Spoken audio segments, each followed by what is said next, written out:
And it's time now to take a look at the international newspapers. Elena Casas will be running us through them. Hello, Elena.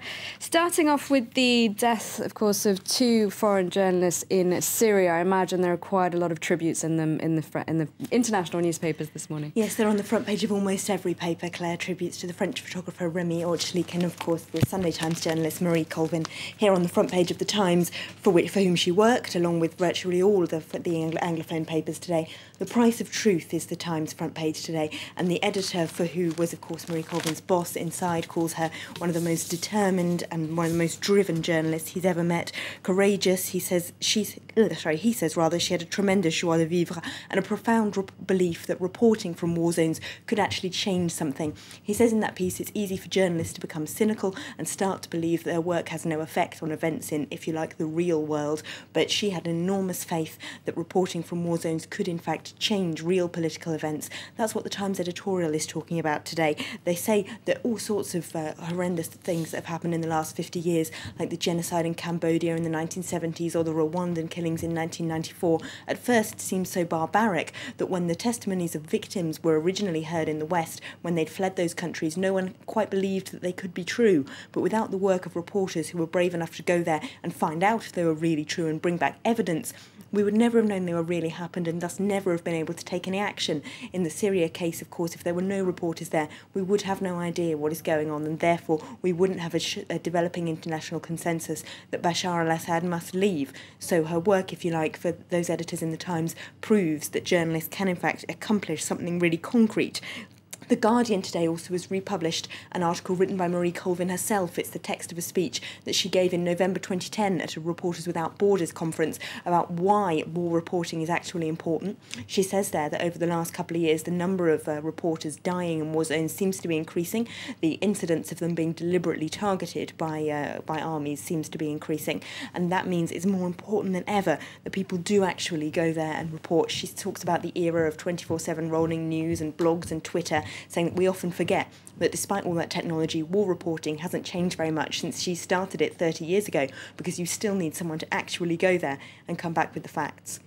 Now, it wasn't just Western or foreign or even seasoned journalists that died in Homs yesterday, was it?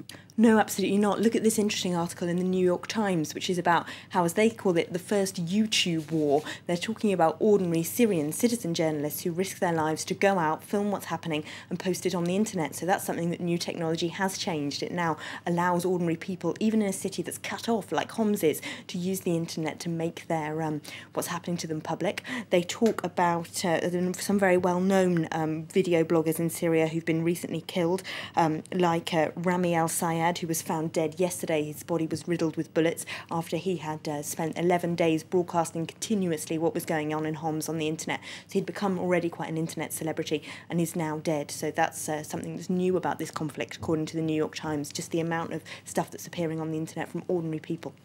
Moving on to a different story now. There's, of course, a leadership challenge. There's going to be a vote on Monday in Australia between Julia Gillard, the Prime Minister, and Kevin Rudd, whom she ousted in 2010, sorry. Yes, in 2010. The Independent calls this Politics, the Rivals, a political hate story, and they do go over the rivalry between those two people. They do say that this conflict at the moment might have more to do with people within the Labour Party behind them, rather than the two of them specifically wanting to attack one another. But they do note that it's ironic that when Labour first came to power in 2006, they were like a dream team, he as leader and her as deputy. Now they seem to have turned on one another. She, of course, carried out a coup against him in 2010, and now he's going to attempt to carry out another one against her to replace her in the top job. They point out that, more than anything, this plays into the hands of the Conservative opposition leader, Tony Abbott, who has written an editorial himself in the Sydney Morning Herald today, saying that this conflict and personal row going on within the Labour Party shows, at least according to him, that neither of them is fit to lead. I used to live in Australia, and I'm hearing from a lot of people there that they're really fed up with all of this. We'll have to see what happens at that vote on Monday. And finally, Italian politicians giving other politicians around the world a lesson perhaps in transparency. Yes, according to La Repubblica, they've scored a world first. That's by publishing all of the tax returns of the current Italian cabinet in all their detail on the internet. The site crashed yesterday because Italians were so keen on finding out how much they earn. And what's surprising in austerity Italy is just how many millionaires there are in the Italian cabinet. The Justice Minister earned €7 million heroes last year, and she tells La Repubblica in an interview that she has no shame about that at all. Well, I earn money, she said, I should be allowed to, and she reckons you could build a hospital just with the taxes that she paid last year. All right, thank you very much, Elena, for that look at the international papers.